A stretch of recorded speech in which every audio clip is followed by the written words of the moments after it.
alay ay pagsamba, kaluwalhatian, buong karangalan, kapangyarihan mo'y walang katulad. Ikaw ang tunay na Diyos, ika'y walang katulad, ika'y nag-iisa, ikaw lamang, wala nang iba. Sa'yo ang aming awit, tingin ang aming tinig, isisigaw sa buong mundo. Ikaw ang tunay na Diyos, ika'y walang katulad, ika'y nag-iisa, ikaw lamang, wala nang iba. Sa'yo ang aming awit, tingin ang aming tinig, isisigaw sa buong mundo.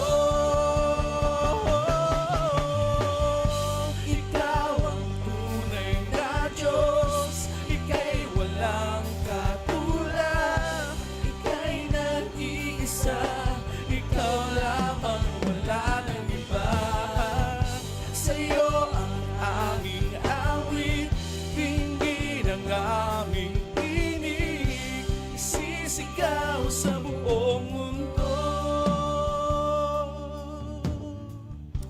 Isisigaw sa buong mundo.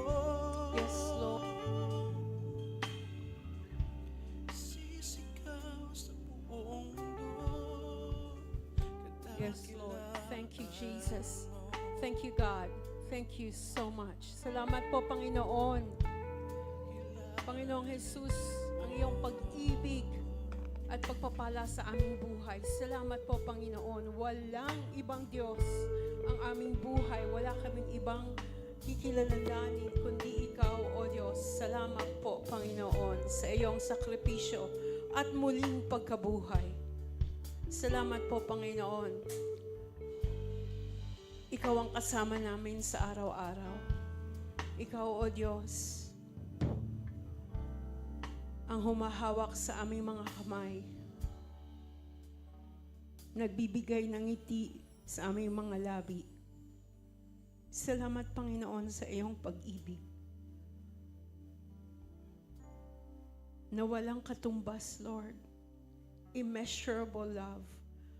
Your loving kindness, your faithful, unfailing love. We thank you, Jesus. Bless us now, God. Continue to bless us, Lord. Open our ears to hear you. Let our spirits be open, Lord. Ang mga spirito namin ay bukas upang makinig sa iyo, Panginoon.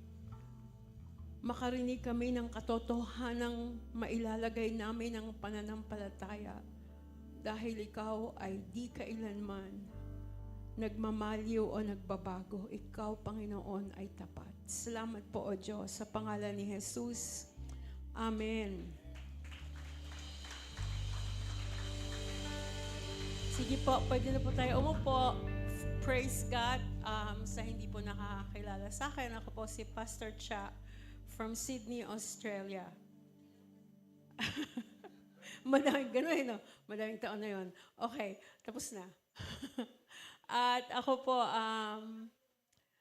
napunta po ako sa Dahab dahil kay Pastor Dong at Pastor May na nakilala ko po noong 2010 sa Sydney. Yan. So, matagal-tagal na rin po kami magkakakilala. At sabi ko nga kay Pastor Dash kanina, ilan taon ka na ba? Bata ka lang eh. Sabi ko gano'n. You know? So good. God is good. And I'm happy. Asan na ba si si Oba? Nagmano sa akin Nagulat ako. Ang ganda ng kutis. Oo. Australiano na siya. It's my privilege to bring the Word of God to you today. Kanina sabi ko, Mali yata ako, napupunta ako today. Pagoda, Philippines, ang tawag ko, pagod. But, you know what? Nakakasigla po ang salita ng Diyos. Today, I'm gonna bring to you a word about faith. And ang title ko dito is, How do you see? O, di ba? Ang ganda ng mata niya. O, how do you see? Ano bang ibig sabihin nun? Ano siya? Ano ba tayo? Naka-presenter format. Paano ka ba tumitingin? Anong lens ginagamit mo sa pagtingin mo sa buhay? Yan ang tanong ko dyan. Yung ibig sabihin ng how do you see? Hindi ko nga maintindihan paano ko gawin. Sabi ni Pastor Lay kahapon, ano pong title? Nako, banong-banong ako gumawa ng title. Kaya mga, okay. Anyway, but this is something na the Lord has placed in my heart. Madami po akong pinagpilian. Puro naman din tungkol sa faith. Pero ito talaga yung gusto ni God. Sabi ko nga kanina, papalitan ko na Lord kasi ito yung talagang gusto ko. Sabi ni Lord, asan ang ano mo? Hindi mo dinala yung laptop mo. Hindi yan ang gusto ko. Ito nga ang kulit mo, nandiyan na, ayaw mo pa. Alright, so we're gonna look at Numbers chapter 13. We're going to look at po yung buhay, o yung nangyari, incident nung 10 spies. So ang context po natin, is bumalik, papunta na sila ng Jericho, pumunta na sila, they spied out the land. So 10 spies po ay 12, diba? 10 kasi mali. 12 spies are leaders of the 12 tribes.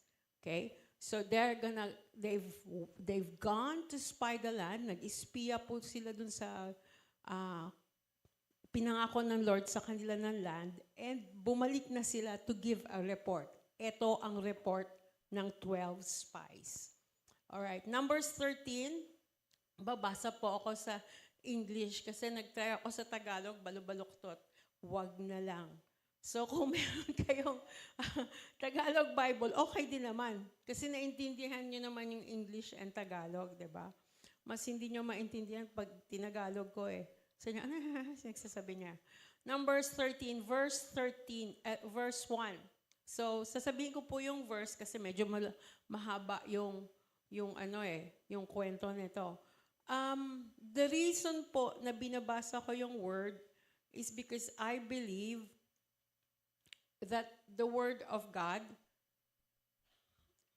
is written so that we can speak it. So it's the spoken word. The spoken word, the word of God is alive and we speak it. When we speak it, pag binibigkas po natin yung word, yung atmosphere po natin ay nagkakaroon ng faith. Kasi we speak it with faith. So the word of God is alive. The spoken word is powerful. We read the word, our faith meets the Spirit of God. The Spirit of God uses our human sounds to create the very reason God has given us to share the word. O, diba? Ang ibig ko pong sabihin dito is God has given us the power to speak faith into our situations. So, our words po create the atmosphere we live in. When we speak faith, we create the atmosphere that makes faith possible. So, pag nababasa tayo ng salita at binibigkas po natin sa atmosphere, sinasabi natin dito sa paligid natin, kumikilos po ang banal na spirito para baguhin tayo at bigyan tayo ng pananampalataya. So, Numbers 13, verse 1. The Lord spoke to Moses and said, "Send men to scout out the land of Canaan. I am giving you to the Israelites. Send one man who is a leader from each of the ancestral tribes." Moses sent them from the wilderness of Paran at the Lord's command. All the men were leaders in Israel. Verse 16 po, these were the names of the men sent out to scout the land. And he renamed Hoshea, son of Nun, Joshua. Numbers 13, verse 27. They reported to Moses, "We went into the land where you sent us. Indeed, it is flowing with milk and honey. Here is some of its fruit. However, the people living in the land are strong and the cities are large and fortified. We'll also saw the descendants of Anak. Yung pong descendants of Anak or Anak, mga higante yon. Yan. Kaya sabi lang, malalaki sila. Numbers 13 verse 30. Then Caleb quieted the people in the presence of Moses and said, we must go up and take possession of the land because can certainly conquer it. But the man who had gone up with him responded, we can't go up against the people because they are stronger than we are. So they gave a negative report to the Israelites about the land they had scouted. The land we passed through to explore is one that devours its inhabitants, and all the people we saw in it are men of great size. Numbers chapter 14, verse 1.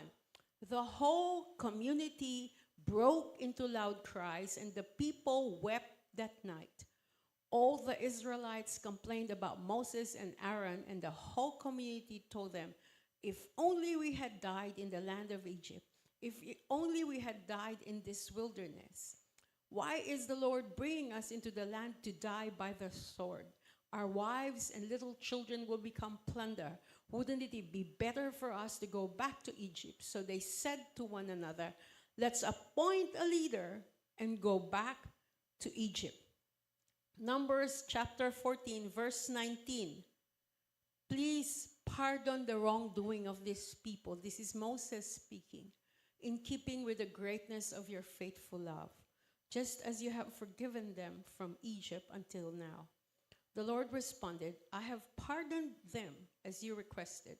Yet as surely as I live and the whole earth is filled with the Lord's glory, none of the men who have seen my glory and the signs I performed in Egypt and in wilderness, and have tested me these 10 times and did not obey me, will ever see the land I swore to give to their fathers. None of those who despised me will see it. But since my servant Caleb has a different spirit and has followed me completely, I will bring him into the land where he has gone, and the descendants will inherit it. Numbers 14:29. And this is what God was saying. Your corpses will fall in this wilderness. All of you who were registered in the census, the number of you 20 years old or more, because you have complained about me, I swear that none of you will enter the land I promised to settle you in, except Caleb, son of Jephunneh, and Joshua, son of Nun. I will bring your children, whom you said would become plunder, into the land you rejected, and they will enjoy it. But as for you, your corpses will fall in this wilderness. Your children will be shepherds in the wilderness for 40 years and bear the penalty for your acts of unfaithfulness until your corpses lie scattered in the wilderness. Numbers 14, verse 37. Those men who spread the negative report about the land were struck down by the Lord. Only Joshua, son of Nun, and Caleb, son of Jephunneh, remained alive of those men who went out to scout the land. So this is a long story, huh? But the story is about 10 people who said, we can't go up there and spread yung kaisipan na, nako sana pinatay na lang tayo ng Lord doon sa Egypt o doon sa pagdating natin dito sa wilderness, pinatay na lang tayo ng Lord. Dahil mamamatay tayo doon. It's not a good place to go. But Joshua and Caleb were a different spirit. And they were saying, we can do it. God will certainly do it. And so makita natin yung contrast. Now, ang tanong dito is, how are we like? How do we see? So makita natin first, can we go to the next slide? How do you see? Unbelief is seeing with eyes of fear. All right? Unbelief, arrow down, gives a negative report, speaks negatively. Next po. Next. Ayaw ba? Ayaw ba? Ako na kaya. One. Okay? So, yung unbelief sees with eye, when you see with eyes of fear, when you have unbelief, you see with eyes of fear. When you see with eyes of fear, you give a negative report and speak a negative report. One, what happened? They incited the whole community to complain about Moses and Aaron. Etong mga leaders to ha. And number two, sabi nila, let's appoint a leader, a new leader, and go back to Egypt. So dito po, next slide please. These two things that these 10 leaders did to the community. First, they incited the whole community to complain about Moses and Aaron, and then they want to appoint a new leader to go back. So first, there's a rejection of God's choice. Number two, there's rebellion. Ang sabi nila, let's go back to Egypt. Ayan. What does Egypt represent? Egypt represents the past. What does Egypt represent? Egypt represents the familiar. Okay? We will be able to navigate ourselves because we have been there. So ayaw na nilang mag-move forward. Gusto nilang bumalik doon sa past na slave sila. Why? Dahil familiar sila doon. Alam nila paano kumilos doon. This is what unbelief does to us. We don't want to move forward anymore. Gusto natin bumalik. Kasi alam natin paano kumilos doon. Comfortable tayo doon. Maski mahirap, okay na rin yun. Kasi mananavigate ko yung sarili ko doon. Right? So, unbelief rises from a divided heart. Unbelief sees with eyes of fear. Unbelief speaks negatively, acts negatively. What happens? It is equaling to rejection of God's choice, rebellion, and despising the Lord. Ayaw mo na sa Lord. Yeah? Now, let's look at the other side. Numbers 14, verse 6. Joshua, son of Nun, and Caleb, son of Jephunneh, who were among those who scouted out the land, tore their clothes and said to the entire Israelite community, the land we passed through and explored is extremely good land. If the Lord is pleased with us, he will bring us into the land, a land flowing with milk and honey, and give it to us. Only don't rebel against the Lord, and don't be afraid of the people of the land, for we will devour them. Their protection has been removed from them, and the Lord is with us. Do not be afraid of them. How do you see? These two men saw things differently. They were seeing with eyes of faith. An eyes of faith, when you see with eyes of faith, you give a report and speak positively. Number one, Joshua said, don't be afraid. There is no place for fear when you see things with eyes of faith. Two, Caleb had a different spirit and followed God completely. Ano to? There's obedience. Right? So when we have faith, when we exercise faith, fear has no place in our hearts. And then because there is no fear, we are able, given energy, we are given that power to obey the Lord. Faith, number one, gives no place to fear to exist or to thrive. Faith sees differently. Faith speaks differently. Faith acts differently. So where does faith come from? Sabi ng Word of God, faith comes from hearing, and hearing the Word of God. But where does it reside? Where does faith reside? That's it. The next one. Faith rises from a heart holy, devoted to God. Ano yung holy? It's buong buo. Yung faith nang gagaling doon sa pusong talagang itinalaga mo ng buong buo sa Diyos. For the eyes of the Lord range throughout the whole earth to strengthen those whose hearts are fully committed to Him. Hearts that are fully committed to God. You know, nung lumalaki tayo, di ba sabi sa atin, huwag kang gagawa ng masama, baka mahuli ka.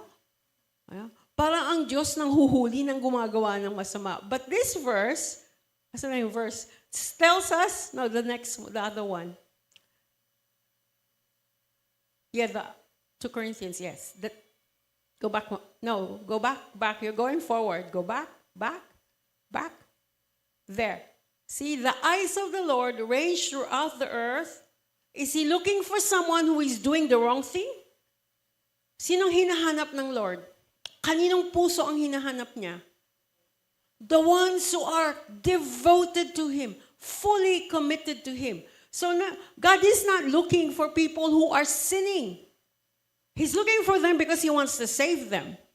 But sa mga anak niya, He is looking for people who are fully committed to Him. He is looking for you because your heart is fully committed to the Lord. Dahil buong-buo mong binibigay ang puso mo sa Diyos. Walang kaagaw ang Diyos sa trono ng puso mo. Ang Diyos ang nakaupo as King of your heart. Alright? Faith rises from a heart wholly devoted to God. What's the second verse? Proverbs 4:23. O diba? Dapat alam niyong lahat ito. Kundi tatagain kayo ni Pastor Do. Why? What's this? This is heart-turning, heart-tuning na to, di ba? Guard your heart well, from it springs all the issues of life. Bantayan mo ng maibig ang iyong puso, ang iyong spirito, dahil lahat ng issue ng buhay ay nanggagaling diyan. Kasi kung may minamahal ka, doon ka pupunta. Yun ang paglilingkuran mo. Guard your heart well. That is what Solomon told us. Yeah? So faith rises from a heart that is wholly devoted to God. Faith rises, gives us, that strength from a heart that you have surrendered all to the Lord. So faith sees, can go next. Faith sees the good. Faith sees the hand of God. Faith speaks with hope. Faith acts in obedience. Faith knows the presence of God. Faith is fearless. Is this what we want to be? Of course we want to be people of faith, right? How do you see? Unbelief rises from a divided heart. What's a divided heart? Ang saya-saya natin dito sa church pag magkakasama tayo. Tapos, mamayang gabi, pag nagkayayaan ng inuman, ang saya-saya mo rin doon pag sama-sama kayo nagiinuman. Ano ba yun? Yeah? Ikaw pa yung malakas tumagay doon. Tsaka magtaas ng baso. Right? Hindi po ganon. Faith rises from a heart wholly devoted to God. Bakit? Because what you think goes to your heart. And what you believe becomes your conviction. And yung conviction mo, doon mo gagawin yung action mo. So yung action mo tells me na divided ang heart mo. Kung dito ngayong umaga ay talagang, ang saya-saya, talagang worship na worship ka. At nag-iiyak ka pa dyan. Diba? Tapos pagdating mamayang gabi, pag nagkayayaan yung mga barkada doon sa kanto, tagay-tagay pa. Tagay pa, ikaw pa ang pinakamalaking boteng dala. No, that's a divided heart. Your action tells me your heart is divided. Okay? And we have to address that issue. Why? Kasi wala kang victory sa life mo kung divided ang heart mo. Right? And gusto natin may victory sa life, may tagumpay tayo sa mga unos ng buhay. Yan ang gusto ng lahat ng tao. Hindi po ba? We all want that we have victory in our life. Na meron tayong example doon sa unbelief rises from a divided heart. Si King Saul, actually the first king of the United Kingdom of Israel, he had no heart for God. Hindi nga divided, no heart. The Bible says that the kingdom was taken from him because he had no heart for God. Anong ibig sabihin nun? Samuel, okay, they went into battle, and sabi sa kanya nung prophet Samuel is the Lord said that you have to kill everything. You have to give everything to the Lord, offer everything to the Lord. And that is the desire of God, because you are trying to take out the evil that's in the land. Pagdating ni Samuel, nakakarinig siya ng may mga tupang, at nakita niya yung hari nandoon, yung hari ng kaaway, at yung mga important people nandoon din. Bakit? Sabi ni Saul, I did this because sabi ng mga tao, ito ang tamang gawin. Hala, kanino ka makikinig? Sa Diyos o sa tao? So, he said this because he had no heart for God. He only wanted to follow himself. So, dahil he had no heart for God, the kingdom, the first king of the United Kingdom of Israel, the kingdom was taken away from him. There's another person, ito naman, King Solomon, the son of David, had a divided heart for God. The Bible tells us that his many wives took away, divided his heart from God. Ilan ba ang wives? Nalitong-lito na ako dito. Parang 300 wives and 400 concubines. Yeah? So 700 ang kanyang ka-sexual relationship sa 365 days. Diba? Hindi nga nakaikot no? Because of that, they divided his heart. Parang pira-piraso yung heart niya. Ang liliit na nung piraso. Part ng isang piraso si God. And because of that, the kingdom was divided after him. Sabi yun sa Chronicles that his many wives divided his heart. But because there was a promise to David that his son will sit on the throne on a united kingdom, it was after Solomon died that the kingdom was divided. All right? So, tingnan naman natin dito si King David. King David had a whole heart for God. Buo ang loob niya. He stood as the king of the United Kingdom of Israel. And God himself said, he is a man after my own heart. O, diba? So good nung, sabi nga dito sa Acts, hindi pa ako natuwa na marami akong notes. Gumawa pa ako ng sarili kong notes habang nakaupo tayo dyan. Dahil ko kasing, naiisip. The Lord is so good. Hey? Saan na siya? Bakit? Hindi, ayan. Okay, sa Acts 13:36, wala po sa slide. The Word of God says, for David, after serving his own generation in God's plan, fell asleep and was buried with his fathers. In another translation, it says, David, after serving his generation for God's purpose, in God's will, was buried with his father. So, what is this? David is an example of a man whose heart is fully committed to God. Was he sinless? No, he wasn't. Ang sama nga ng ginawa niya. Alam niyo bang ginawa niya? Sabi dun sa Chronicles, in the time that kings go to war, David was on top of his rooftop. Anong ginagawa ng king doon sa rooftop? Dapat nandoon siya sa war. He's in the wrong place at the wrong time.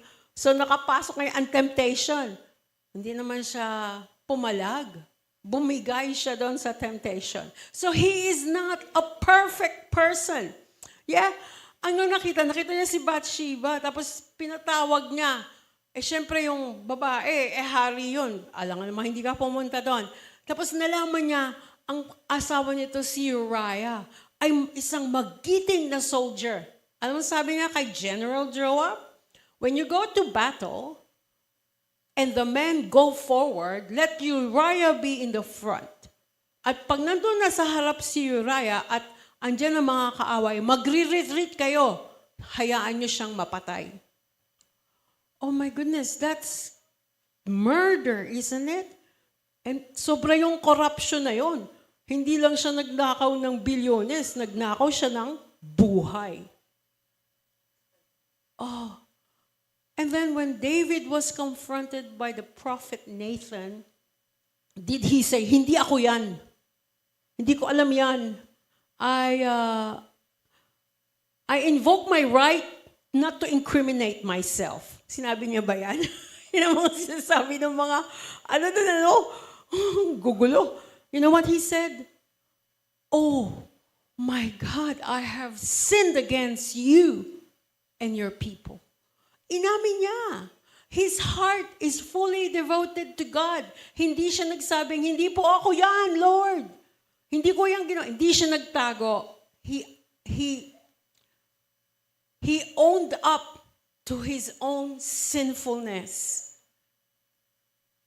And God calls him until today, until we see Jesus face to face, whether we see him because he comes back or we see him because we go to heaven, David will be known as the man after God's own heart.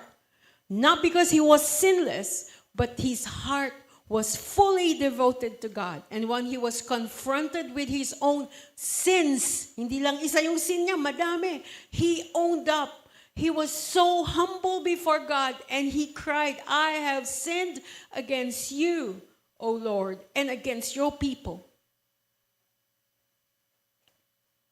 So unbelief rises from a heart that is divided. Unbelief sees with eyes of fear.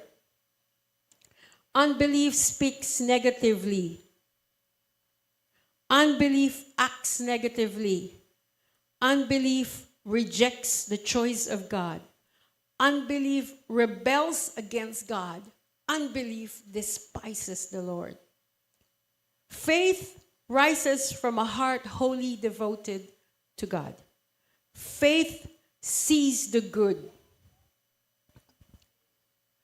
Faith sees the hand of God. Faith speaks with hope. Faith acts in obedience to God. Faith knows the presence of God.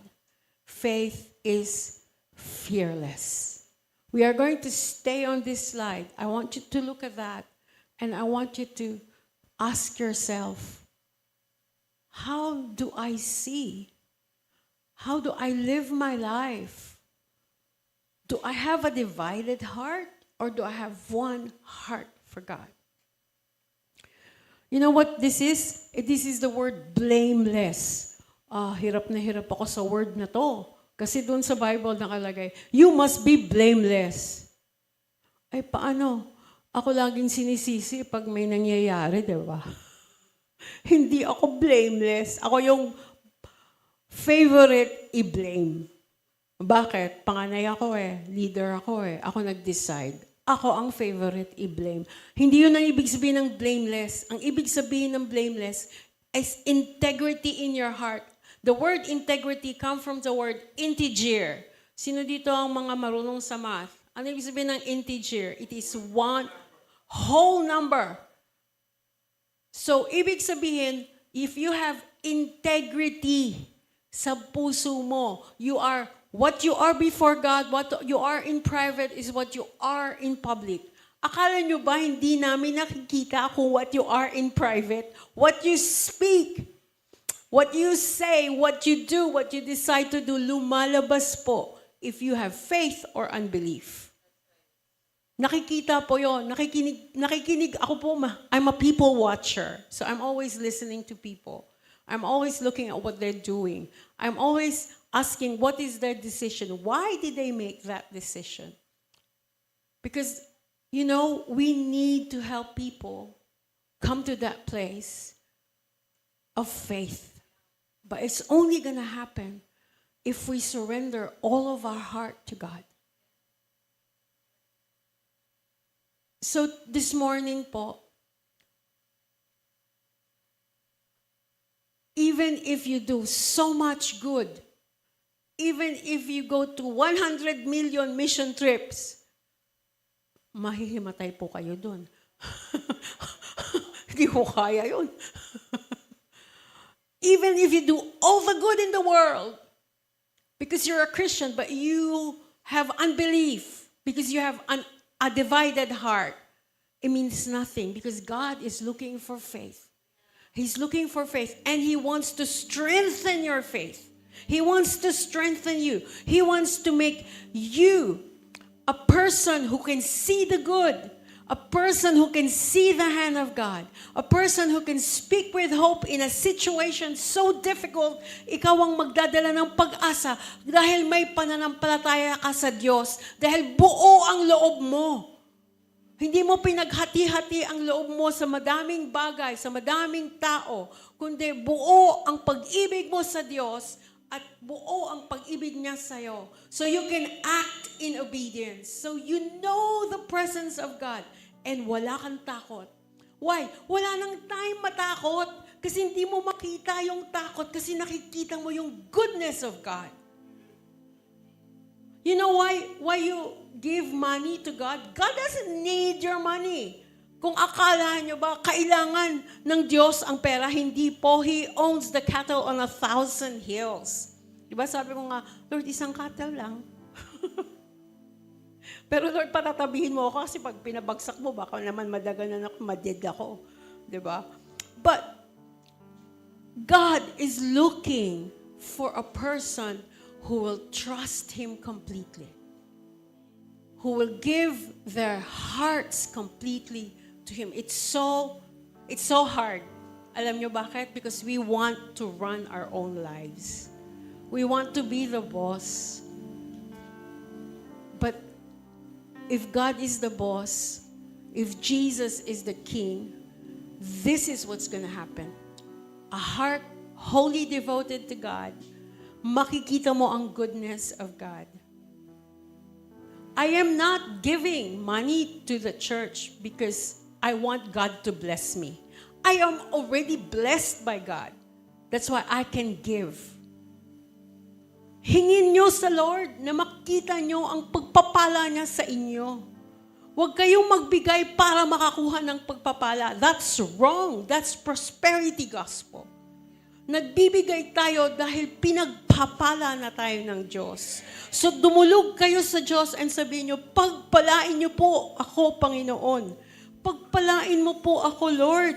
Hindi ako maging pabigat. Hindi ako magdala ng sinasabi nilang malas. No. But Lord, magdala ako ng pagpapala. Pagpalain mo po ako. And how does that happen? That happens when your heart is fully devoted to God. Because faith can see the good. Faith can see the hand of God. God will change your mind. You will have the mind of Christ. And the spirit of your mind will be changed. Naku, ito po yung mga words ni Pastor Dong. Ha? Kaya kung hindi nyo naiintindihan to, lumapit kayo sa mga pastors nyo at sabihin nyo, ano yung spirit of the mind na pinagsasabi ni Pastor Cha? This should be basic sa atin. This is how we see things. Faith. Faith should be the foundation. Faith not in ourselves, in the Word of God and in Jesus Christ. Because faith in ourselves, that's wrong. But faith in the Word of God, in the fact, the truth of God, and faith in Jesus Christ, the living God, that's amazing. This is how we move mountains. Faith will speak with hope when no one else sees hope. You will see hope because faith will rise up from within you because you are connected to God, because you will see what God sees. Faith is the assurance of things hoped for.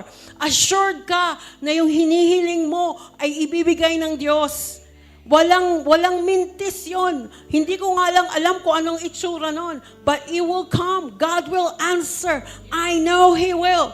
And faith sees the future. Faith is the evidence of the invisible. You can see the future. You can see the invisible. Ang ebidensya, ang proof ng faith is you will see. You know what? In the natural world, yung mga architect na yan, nasan yung mga architect na magkapatid? Na nalito ako. Oh my goodness, sabi ko, bakit lumiit yata si Brother JP? Ay, ano pala yan? Para sila mga kambal. Alam mo itong mga to? Mga seers ito, nagdo-drawing na wala pa tayong nakikita. At yung drawing nila nagiging bato. Kasi nakita na nila sa isip nila. Ito po ang totoong faith. Nakikita mo na sa spirit mo ang gustong gawin ng Diyos at nilalakaran mo ang grasya ng Diyos. You are walking in the grace of God. We are not doing this ourselves. God is opening the door for you. Are you willing to walk in the grace of God? God wants to empower you today. Do not do it on your own strength, on your own understanding. God loves you. And today, the reason you are hearing this is because God wants to turn your heart into a whole heart for Him, not a divided heart, divided among many loves, one love for God. And then God wants to give you a fresh measure of faith. You need a fresh measure of faith.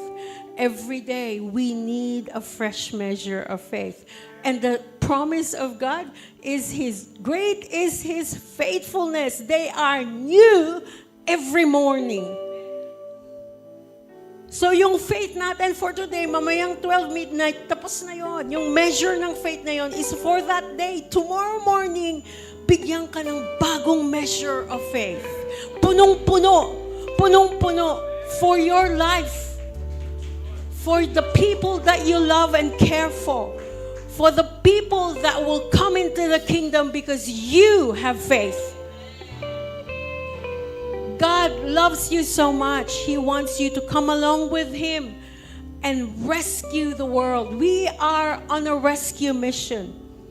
We are rescuing the souls of men, women, and children who are all bound to hell. But God wants them to come into His kingdom. You are His agent of mission. Wherever you are, whatever you're doing, the Lord wants to increase you today. Take away the divided heart. Give you a fresh measure of faith and so that you will see the good. You will see the hope that is before you and you will speak it into your situation.